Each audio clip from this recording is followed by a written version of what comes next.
O agente de trânsito multa ou notifica? Quando ele presencia uma infração de trânsito, ele opta por abordar ou ele é obrigado a abordar o infrator? No caso dos infratores, eles são obrigados a assinar o auto de infração de trânsito e, se assinarem, já estão admitindo culpa? Bom, se você é profissional do trânsito ou até mesmo condutor, fica comigo até o final que você pode se surpreender a uma dessas questões. Eu respondo não só essas, mas outras também nesse vídeo aqui. Eu sou o professor Carlão e você está no Manual do Trânsito, um canal dedicado à educação para o trânsito e principalmente a formar profissionais por um trânsito mais seguro. Para você que já conhece aqui o canal, gosta dos conteúdos e quiser conteúdos adicionais, te convido a me seguir lá no Instagram, @Manual do Trânsito. Bom, em primeiro lugar, o fiscalizador de trânsito, o agente de trânsito, o agente da autoridade de trânsito, existem algumas denominações, ele não multa, nunca multou na vida e, na verdade, ele notifica numa minoria dos casos.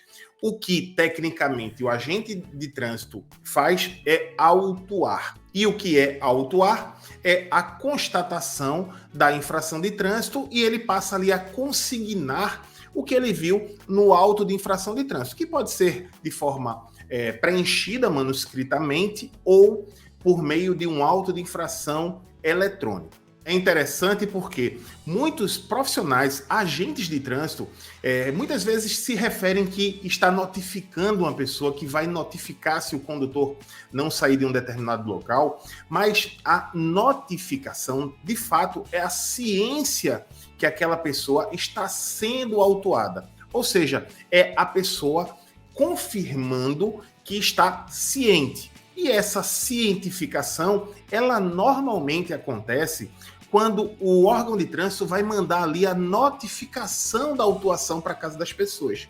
Então não se pode confundir o auto de infração, que é o que o agente de trânsito preenche, com a notificação, que é o que é enviado normalmente para a residência da pessoa, mas que também pode ser feito de forma eletrônica, eu não vou entrar nesse detalhe.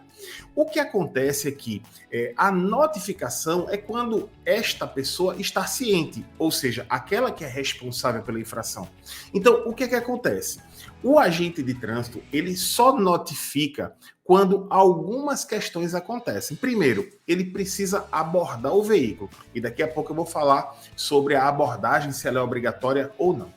Ao abordar o veículo, se aquele condutor que cometeu a infração for o proprietário do veículo ou o condutor principal, que pode ser identificado, e ainda assim ele assinar o auto de infração, ele estará sendo automaticamente notificado. Ou seja, ele está dizendo: estou ciente. É muito importante que esse auto de infração de trânsito, para que essa autuação seja considerada válida, que no próprio auto de infração já tem ali o prazo para ele apresentar defesa prévia, que não pode ser inferior a 30 dias. E já que eu falei em abordagem, a abordagem não é uma opção do agente de trânsito, é regra.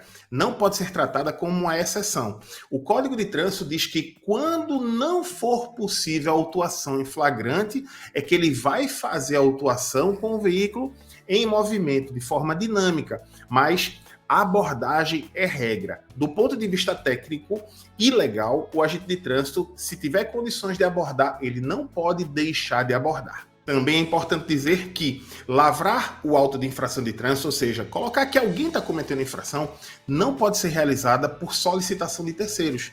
Por exemplo, um agente de trânsito que está de folga e liga para um colega, isso é proibido. Só se admite essa possibilidade quando estiver numa operação comando. Então, por exemplo, o agente de trânsito ele está selecionando carros para serem abordados numa blitz, por exemplo.